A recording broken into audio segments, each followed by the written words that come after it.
Best health packages up to 80% discount. Tirumala Diagnostics. నమస్కారం doctor Pradeep Joshi గారు. నమస్తే అండి. చాణక్య సిరీస్ గురించి మనం మాట్లాడుకుంటున్నాము అండ్ అందులో భాగంగానే చాలా విషయాలు మీరు చెప్పున్నారు. ఈ ఎపిసోడ్లో భాగంగా చాణక్య నీతిలోనే కొంతమంది అయితే కింద thank you so much for the Joshi మంత్రాన్ని కూడా కొంతమంది పెడుతూ ఉన్నారు. Very good.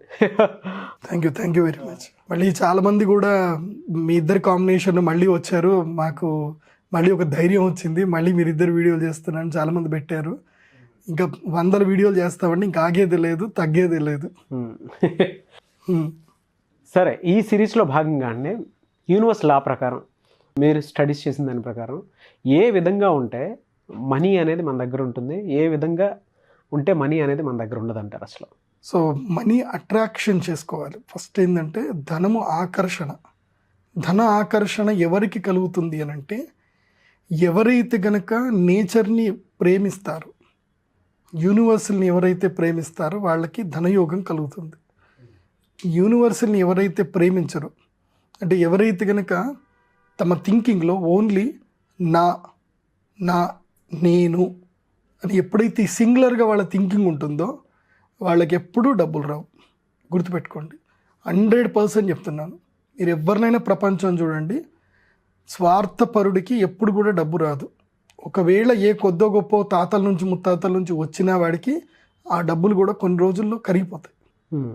నా అని ఎప్పుడైతే థింకింగ్ ఉందనుకోండి, డబ్బు అక్కడ నిలబడదు. ఎందుకోసం అంటే యూనివర్సల్ ఏం చేస్తుందంటే నీ ఒక్కోడికి అంటే నీకు ఎంత అవసరమో అంతే డబ్బులు ఇస్తుంది, మిగతా అంతా లాగేసుకుంటుంది. లాగేసుకొని ఎవరైతే మన అని నేచర్ గురించి ఎవరైతే ఎక్కువ థింక్ చేస్తారో వాళ్ళకి ఆ డబ్బులు మొత్తం ఇచ్చేస్తుంది అనమాట. దీనికి ఒక మంచి ఎగ్జాంపుల్, ఒక కథ ఉంటుంది. ఓకే, మనందరికీ మహాభారతం గురించి తెలిసిందే. చాలామందికి మహాభారతంలో చాలా కథలు తెలియదు. ఒకసారి ఏం జరిగిందట, కృష్ణార్జునులు ఇద్దరు కూడా ప్రతిరోజు సాయంత్రము వాళ్ళు విహారయాత్రకు వెళుతూ ఉంటారు. అంటే నగర కార్యం అని అంటారు. అంటే నగరంలో ఏమేమి జరుగుతున్నాయి, ఏం కథ అని చెప్పి చూడడానికి వాళ్ళు ప్రతిరోజు వెళుతూ ఉంటారు అనమాట. అయితే అంటే ఆయా నగరాలకు వీళ్ళు ట్రావెల్ చేస్తూ ఉంటారు. అలా ట్రావెల్ చేసేటప్పుడు వీళ్ళు ఈ యొక్క హస్తినాపురానికి దగ్గరలోని ఒక గ్రామానికి కుండినపురం అని ఉంటుంది, ఆ ఊరికి వెళ్తారనమాట. వెళ్ళినప్పుడు అక్కడ ఒక పేదవాడు, ఒక కటిక దరిద్రుడు, వాడి పేరు గోవిందుడు, అడుక్కుంటూ ఉంటాడు. అలా కృష్ణార్జునులు అలా వెళ్ళేటప్పుడు కృష్ణార్జునుని చూసి సంతోషించి, కృష్ణార్జునారా మీరిద్దరూ వచ్చారు, నిజంగా ఎంత సంతోషము, మీరు మహానుభావులు, అది ఇది అని ఓగా పొగుడుతాడు, చేస్తాడు. అంత అయిన తర్వాత అర్జునుడు ఏం చేస్తాడు అంటే, చాలా సంతోషము, ఏం కావాలి, మీరెవరు అంటే, నేనేదో నా జీవితంలో దరిద్రాన్ని అనుభవిస్తున్నాను, ఇలా ప్రతిరోజు ఇక్కడ అడుక్కుంటున్నాను, ఇలా ప్రయాసపడుతున్నాను చెప్పేసి అంటే, అయ్యో ఎందుకంత అడుక్కుంటున్నావు, అంతేం బాధపడకు నువ్వు, ఇదిగో నీకు ఇస్తున్నాను తీసుకో అని చెప్పి ఆయన దగ్గర ఉండేటువంటి యొక్క బంగారు బిళ్ళల యొక్క మూట, ఇంత మూట ఉంటుందన్నమాట, దాదాపు ఒక 10 కేజీల మూట తీసి ఇచ్చేస్తాడు. 10 కిలోల బంగారం ఇస్తాడు.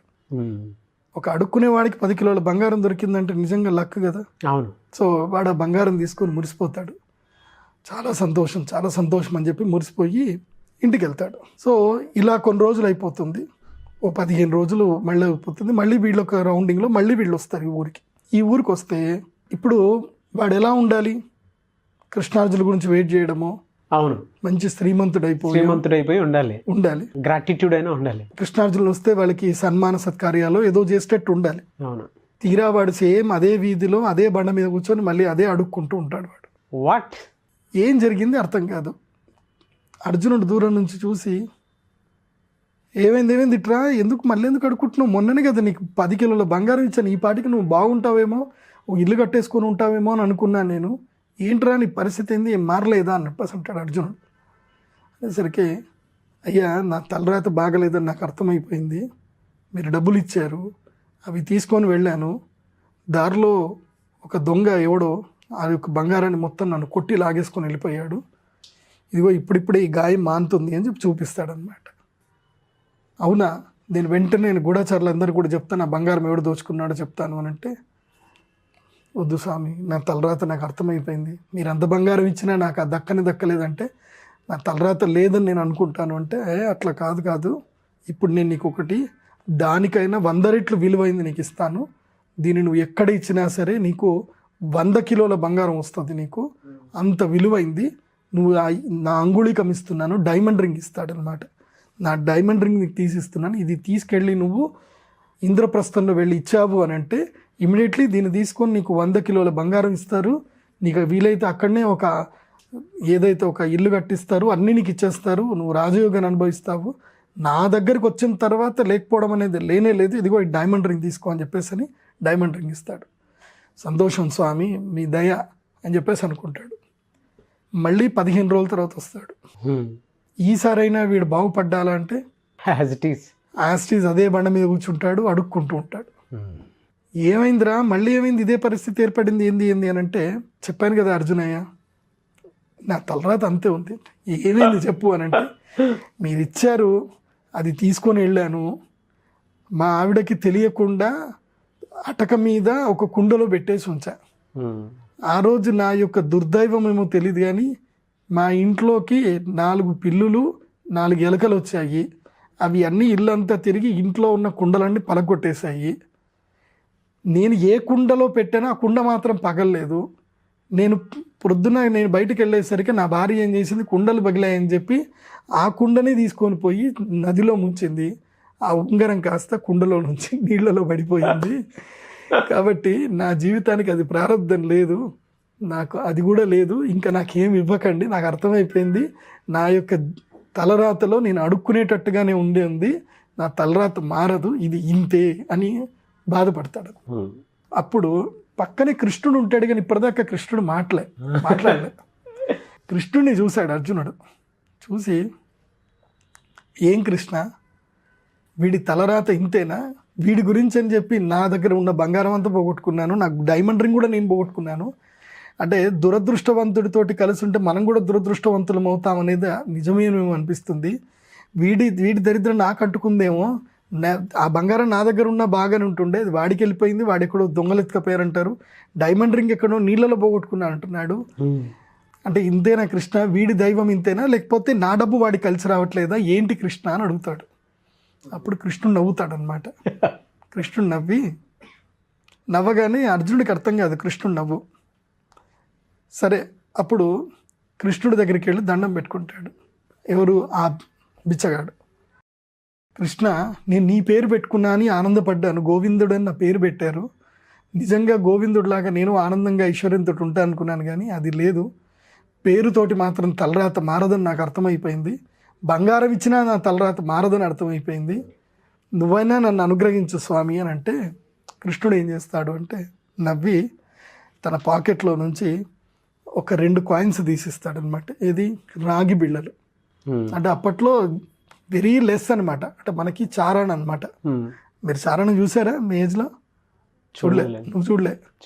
మా ఏజ్కి మేము చూసాం చారణ. అంటే 25 నంబర్ 25 రాసిన ఇంత చిన్న బిల్లు ఉంటుంది అనమాట. 2 రాగి నాణాలు ఇస్తాడు కృష్ణుడు. 2 రాగి నాణాలు ఇచ్చి తీసుకో అని చెప్పి ఇస్తాడు. అప్పుడు తీసుకొని కృష్ణుడి దగ్గర చూసి, కృష్ణ, ఇది నా ప్రాప్తం, ఇప్పుడు నాకు అర్థమైంది, నాకు బంగారాలు వజ్రవైడూర్యాలు నాకేం కలిసి రావని, ఇదే నా అదృష్టం అని అర్థమైంది, ధన్యోస్మి కృష్ణ అని వెళుతూ ఉంటాడు. తీరా వెళుతూ ఉంటే ఒక అంగట్లో చేపలు అమ్ముకునేవాడు ఉంటాడు. చేపలు అమ్ముకునేవాడు ఉంటే ఒక చేప ఎగురుతూ ఉంటుంది అనమాట, ప్రాణం కోసం విలవిల కొట్టుకుంటూ ఉంటుంది. ఓకే, ప్రాణం కోసం చేప విలువిల కొట్టుకుంటుంటే వీడికి బాధ అనిపిస్తుంది. నా జీవితంలో నేను ఎలాగూ బాగుపడలేదు, కనీసం నా దగ్గర ఉన్న డబ్బులతోటైనా ఒక జీవికి అది బతకడానికి ఎంత విలవిల్లాడుతుంది, దానికి బతకడానికి ఛాన్స్ ఇద్దాము అని చెప్పి, ఒరే ఆ పెద్ద చేప విలువలు కొట్టుకుంటుంది కదా, అది నాకు ఇచ్చేసానంటే, అయ్యా అది 2 వరాహాలు అని అంటే, ఇదిగో నీకు ఇస్తాను అని చెప్పి తన దగ్గర ఉండే ఆ కాయిన్స్, తన దగ్గర ఉండే మిగతా డబ్బులన్నీ కూడా తీసుకొని వాడికి ఇచ్చేసి, ఆ చేపని బతికించాలన్న ఆతృతతో ఏం చేస్తా అంటే చేపను తీసుకుంటాడు. తీసుకొని ఇంకా నదిలో వేద్దామని వెళ్తూ ఉంటే ఆ చేప గిలగిల కొట్టుకుంటూ ఉంటే దాని నోట్లో ఏదో తట్టుకుంది అని వాడికి అనిపిస్తుంది. అయ్యయ్యో బిడ్డ నోట్లో ఏమో తట్టుకున్నట్టుంది, తీస్తా అని చెప్పి మెల్లిగా నోట్లో వేలు పెట్టి దాన్ని సరి చేస్తూ ఉంటే నోట్లో నుంచి ఒక పదార్థం బయటకు వస్తుంది. అదేంటిది అంటే, ఏంటిది గెస్? ఆ డైమండ్ రింగ్. అర్జునుడు ఇచ్చిన డైమండ్ రింగ్. ఆ డైమండ్ రింగ్ ఆ చేప నోట్లోకి పోయింది. అది ఆ నోట్లో పెట్టుకొని గిలగిల కొట్టుకుంటుంది అనమాట. అరే ఇది డైమండ్ రింగ్ దొరికింది అని చెప్పి ఆ చేపను వదిలేసి దొరికింది అని గట్టిగా అరుస్తాడు అనమాట. అరిచేసరికి అదే టైం ఏం జరుగుతుందంటే, యాదృచ్ఛికంగా ఆ ఊర్లో నుంచి ఇంకా వెళ్ళిపోదామని చెప్పి ఆ దొంగ డిసైడ్ అయిపోయి ఆ దొంగ అక్కడి నుంచి వెళ్తూ ఉంటాడు. ఏది ఆ బంగారం అంతా పెట్టుకొని పోతూ ఉంటాడు. వెళ్ళేసరికి వీడు దొరికింది దొరికింది దొరికింది దొరికింది అనేసరికి ఓర్ని నేను దొరికిపోయాను రోయ్, వీడు అర్జునుడితో నిన్ననే మాట్లాడాడు, అర్జునుడికి చెప్పాడు గూఢాచారులంతా నేను తిరుగుతూ ఉన్నారు, నేనెవరో తెలిసిపోయింది, ఇంకా నా గురించి వెళ్ళి వీడు అర్జునుడికి చెప్పాడంటే ఇంకా నా జీవితం అంతా జైల్లోనే ఉంటుందని చెప్పి వాడు పరిగెత్తుకుంటూ వచ్చి వీడు కాళ్ళు పట్టుకుంటాడు. అయ్యా క్షమించు స్వామి, నీ బంగారం ఇదిగో ఆ ఎడ్ల బండిలో మొత్తం నీ బంగారం అంతా ఉంది, మొత్తం తీసుకో, ఆ బంగారం కాకుండా ఇంక ఎక్స్ట్రా బంగారం ఉంది అంతా తీసుకో, నా పేరు మాత్రం అర్జునుడికి చెప్పకు అని చెప్పి వాడు దండం పెట్టి పరుగు వెళ్ళిపోతాడు. ఆ ఎడ్ల బండి వదిలేసి వెళ్ళిపోతాడు. సో ఇప్పుడు ఇతనికి డైమండ్ రింగ్ దొరికింది, ఎడ్ల బండి దొరికింది, దానితో పాటు అతని బంగారంతో పాటు ఇంకా వేరే బంగారము దొరికింది. అవన్నీ తీసుకొని అలా వెళుతూ ఉంటే మళ్ళీ కృష్ణార్జునులు కనిపిస్తారు. కృష్ణార్జున కనుపనే స్వామి స్వామి ధన్యోస్మి ధన్యోస్మి, ఇదిగో మీరు ఇచ్చిన ఉంగరము దొరికింది, బంగారము దొరికింది, అన్నీ దొరికాయి, కృష్ణ ధన్యోస్మి అని అంటాడు. అనగానే అర్జునుడికి అర్థం కాదు. కృష్ణుని అడుగుతాడు, స్వామి ఇదేంది లాజిక్, నాకు అర్థం కాలేదు, ఈ లాజిక్ మీరు నాకు చెప్పాల్సిందే. నేను ఇప్పుడు వాడు శ్రీమంతుడు అవ్వాలి అని నేను బంగారం ఇచ్చాను, అది వాడికి దొక్కలే. డైమండ్ రింగ్ ఇచ్చాను, దొరకలేదు. నువ్వేం చేసావు, 2 రాగి నాణాలు ఇస్తే ఇచ్చావు, నువ్వేదో మాయ చేసావు కృష్ణ, నీకు నా మీద ఏదో కోపం ఉన్నట్టుంది, వాడు నిన్ను అడగలేదని చెప్పేసానా, నన్ను అడిగాడని చెప్పేసానంటే కృష్ణుడు నవ్వి అంటాడు, అదేం కాదు, వాడి బుద్ధి ఆలోచన విధానం మారింది, అందుకోసమే వాడికి ధనం దొరికింది. ఓ ఫెంటాస్టిక్, బుద్ధి ఆలోచన విధానం అంటే ఏంది కృష్ణ అర్థం కలదంటే, నువ్వు మొదలు వాడికి బంగారం ఇచ్చినప్పుడు వాడి కేవలం వాడి ఆలోచన ఏంటంటే నేను బాగుపడతాను, నేను ఇల్లు కట్టుకుంటాను, నేను అది చేసుకుంటాను ఇది చేసుకుంటానని వాడి దృష్టిలో నేను అని మాత్రమే ఉండేది. కాబట్టి వాడికి అది వాడిది రాలేదు. ఎందుకోసం అంటే వాడు నేను అని అనుకుంటే యూనివర్సల్ వాడికి సపోర్ట్ చేయలేదు. దొంగ రూపంలో వాడి డబ్బుని యూనివర్సల్ నేచర్ తీసుకెళ్ళిపోయింది. అవును. సెకండ్ టైం ఏం చేశాడు అంటే, నేను నా భార్య పిల్లలు అనుకున్నాడు, అది ఇంటి వరకు వెళ్ళగలిగాడు, అక్కడి వరకే వెళ్ళగలిగాడు. కానీ అక్కడ ఎంతవరకు అంటే వాడికి ఆల్రెడీ వాడి భార్య పిల్లలు తినేంత డబ్బు వాడి దగ్గర ఉంది. కాబట్టి ఆ ఉంగరం అక్కడ నిలబడలే. ఎందుకోసం అంటే నేను నా భార్య పిల్లలు అనుకున్నాడు మాత్రం. ఆ బంగారం అక్కడికి వెళ్ళిన తర్వాత యూనివర్సల్ చూసింది, నేచర్ చూసింది, ఈ బంగారం ఇక్కడ వీడికి అవసరమా కాదా అని చూసింది. చూస్తే ఏమైంది, వాడికి ఆల్రెడీ ఇంట్లో భార్య పిల్లలకు జీవితాంతం సరిపడా తినేంత డబ్బు అయితే వాడి దగ్గర ఉంది, భూమి కూడా ఉంది వాడికి. కాబట్టి ఇది అక్కర్లేదు అని చెప్పి యూనివర్సల్ నేచర్ ఏం చేసింది, తీసుకెళ్ళిపోయింది డైమండ్ రింగ్. ఇప్పుడు వీడికి ఏమైంది, నేను డబ్బులు ఇచ్చిన తర్వాత వాడి బుద్ధి మారింది. నేను బతకలేకపోయినా పర్వాలేదు, నేను సుఖంగా లేకున్నా పర్వాలేదు, ఇంకొకరికి నేను ప్రాణం ఇస్తాను, ప్రాణదానం చేస్తాను అని చెప్పి వాడికి దయా జాలి వాడి క్యారెక్టర్స్ లోపలికి వచ్చినాయి. వాడికి వచ్చి ఏం చేశాడు, చేప చనిపోతుంది, ఆ చేపను తినే ఉద్దేశం రాలేదు వాడికి, ఏమొచ్చింది, బతికించాలని ఆలోచన వచ్చింది. అది గిలగిల కొట్టుకుంటే దాని మీద వాడికి దయ కలిగింది. సో అప్పుడేం చేశాడు, వాడికి ఆ దయ కలిగింది కాబట్టి ఆటోమేటిక్గా ఆ యొక్క స్టోను దొరికింది, వాడికి రింగు దొరికింది, యాజ్ వెల్ యాజ్ ఇది దొరికింది. సో వాడికి ఆ థింక్ రాలేదంటే, ఆ 2 పైసలు పెట్టుకుని ఇంటికి పోతే వాడు అట్లనే ఉంటుండే. వాడికి ఆ థింకింగ్ వచ్చింది కాబట్టి, నేచర్ కదా ఈ ప్రపంచంలో, చేప కానీ ఏదైనా సరే, except you everything is the nature. నువ్వు నీ యొక్క కుటుంబం తప్ప మిగతాదంతా కూడా నేచరే. సో ప్రతిదీ నేచర్లో భాగం కాబట్టి, నేచర్ని లవ్ చేశాడు కాబట్టి, నేచర్లో ఒక దగ్గర సహాయం చేయాలని ఉపాయం వచ్చింది కాబట్టి వాడికి అన్నీ మళ్ళీ దొరికాయి. సో ఎప్పుడైతే మనిషి స్వార్థపూరితంగా నేను నేను అని ఎప్పుడైతే ఆలోచిస్తాడో వాడికి అదృష్టం పక్కనున్నా నీకు రాదు. అంగట్లో అన్నీ ఉన్నా అల్లుడి నోట్లో ఇదేమంటారు కదా, శని అన్నట్టు మోచేతికి బెల్లం పెట్టినట్టు ఉంటుంది వాళ్ళ జీవితం అంతా కూడా. నేను ఎంతోమందిని చూస్తాను, వాళ్ళ దగ్గర భూములు ఉంటాయి, ఆస్తులు ఉంటాయి, అన్నీ ఉంటాయి, తీరా భూముల వర్తేమో 10 కోట్లు 20 కోట్ల వర్త్ ఉంటుంది. మళ్ళీ అదే కూన పెంకటిల్లు, అదే జీవితం అట్లాగే గడుపుతూ ఉంటారు. వాళ్ళు యూనివర్సల్కి ఏం చేయరు కాబట్టి వాళ్ళకి ఏవి కూడా జరగవు. లేకపోతే ఏదో ఒకటి జరుగుతుంది, అమ్ముదామని పోయేసరికి కూడా వచ్చి కోర్టు కేసు ఇస్తాడు, ఏదో ఒకటి జరుగుతుంది. ఎప్పుడైతే నేను నేను అని ఆలోచిస్తామో మన జీవితంలో మనం అక్కడనే ఆగిపోతాం. మన జీవితంతో పాటు 10 మందికి కూడా నేను ఉపాధి కల్పించగలగాలి, నేను ఉన్నత స్థాయికి వస్తాను, నేను 10 మందికి ఉపాధి కల్పిస్తాను, నేను ఇలాంటి మంచి పనులు చేస్తాను, 10 మందికి అన్నం పెడతాను అని నువ్వు ఒక మంచి ఆలోచనతో కనుక నీ జీవితంలో ప్రయత్నం చేయగలిగితే ఆటోమేటిక్గా యూనివర్సల్ ఏం చేస్తుంది, నీకు సపోర్ట్ చేస్తుంది. దీనికి ఒక బ్రైట్ ఎగ్జాంపుల్ చెప్తాను, ఈ లైవ్ ఎగ్జాంపుల్ ఇప్పుడు నా లైఫ్లో జరిగింది. నేను అరుణాచలం వెళ్దామని అనుకున్నాను. డిసెంబర్ 7వ తారీఖు అరుణాచలం వస్తానని నేను ఒక ప్రముఖ ఒక టీవీ ఛానల్ ప్రోగ్రామ్ చేసినప్పుడు చెప్పేశాను. నేను ప్రోగ్రామ్ 7th మీరు అరుణాచలం వెళ్తారు. డిసెంబర్ 7th అరుణాచలం గిరి ప్రదక్షిణ చేయాలని డిసైడ్ అయిపోయాను. నాకు 2-3 విఘ్నాలు వచ్చాయి. అంటే నేను వెళ్దాము అని నేను ఎప్పుడైతే అనుకున్నానో, నేను జనాల కోసం వెళ్దామని అనుకున్నా. నేను వెళ్ళాలి, నాతో పాటు ఎంతోమంది వస్తారు, జనాలందరూ వస్తారు, వాళ్ళందరితో కలిసి తిరగాలి అని నేను అనుకున్నా. ఇది నా యొక్క థాట్ ప్రాసెస్. నేను రిలీజ్ చేశాను. నాకు 2 సైన్లు వచ్చాయి. మొదలు ఒకళ్ళు ఏం ఫోన్ చేసి చెప్పారంటే ఏంటంటే, ఒక ఆయన నేను కూడా వస్తాను గురూజీ అది ఇది అని అన్నారు. అన్నవాళ్ళు మళ్ళీ ఫోన్ చేస్తే వాళ్ళు నాకు ఇంట్రెస్ట్ లేదండి, నేను రాను అని చెప్పేశారు. అదొకటి డిప్రెషన్ అనమాట. వాళ్ళు వస్తారు అనుకుని ప్లాన్ వేసుకుందంతా కూడా క్యాన్సిల్ అయింది. సరే, నెక్స్ట్ ఇంకొకటి ఏంటంటే, ఇంకొక పర్సన్ కూడా నేను వస్తాను గురూజీ, మనం ఫ్లైట్లో మనం వెళ్దామని చెప్పేస్తున్నాను గురూజీ. ఆ పర్సన్ కూడా నెక్స్ట్ ఏం చేశాడు, ఇమీడియట్లీ నేను రాను గురూజీ, క్రౌడ్ విపరీతంగా ఉంటుందట, మేమంతా వీఐపీలం కదా, మేము రాలేము, క్రౌడ్ బాగుంటుందట, మనం మళ్ళీ వెళ్దాం గురూజీ, నేను అరేంజ్ చేస్తాను, ఈసారి మీరు ఆగిపోండి, కావాలంటే మళ్ళీ వెళ్దాం అని చెప్పేసి. సో 2 సార్లు నేచర్ నన్ను టెస్ట్ చేసింది వెళ్ళనివ్వకుండా. నేను అట్లా అవన్నీ లేదు, నేను పోయేది కన్ఫాము.